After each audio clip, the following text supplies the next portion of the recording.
ابراہیم تیمی رحمۃ اللہ علیہ اور ابراہیم نخعی رحمۃ اللہ علیہ دونوں محدث اور فقیہ تھے، بلکہ تیمی رحمۃ اللہ علیہ تو امام ابو حنیفہ رحمۃ اللہ علیہ کے بھی استاد تھے۔ دونوں کوفہ کے رہنے والے تھے۔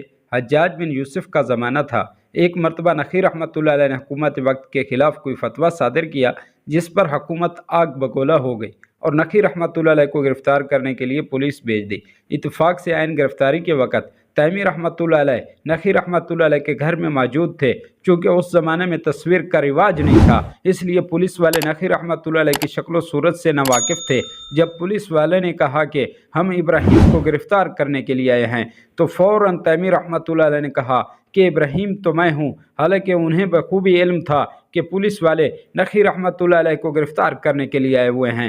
تاہم جیل جانے کے لیے اصرار سے کام لیتے ہوئے اپنے آپ کو پولیس کے حوالے کر دیا۔ عرصہ دراز تک تیمی رحمۃ اللہ علیہ ناحق جیل کے اندر قید رہے۔ ایک دن حجاج نے خواب میں دیکھا کہ جیل سے ایک نور آسمان تک پھیلا ہوا ہے۔ صبح اس نے داروغہ سے کہا جا کر دیکھو جیل میں کسی بڑے انسان کا انتقال ہوا ہوگا۔ جب دیکھا گیا تو تیمی رحمۃ اللہ علیہ کا انتقال ہو چکا تھا۔ قرآن نے کیا خوب فرمایا ہے، اور وہ اپنی جانوں پر دوسروں کو ترجیح دیتے ہیں اگر وہ خود سخت محتاج ہوں، لیکن اس کے باوجود بھی وہ اپنے جانوں کے اوپر دوسروں کو ترجیح دیتے ہیں۔ تو میرے بھائیوں بزرگوں دوستو، یہ ویڈیو بنانے کا مقصد یہ تھا کہ ہمیں بھی اصرار سے کام لینا چاہیے، اور جب انسان اصرار سے کام لے گا تو دنیا کے اندر بھی کامیاب ہو جائے گا اور آخرت کے اندر بھی کامیاب ہو جائے گا۔ اور اس ویڈیو کو صدقہ جاریہ سمجھ کر دوسروں تک بھی شیئر کریں تاکہ سارے کے سارے انسان، سارے کے سارے مسلمان جو ہے وہ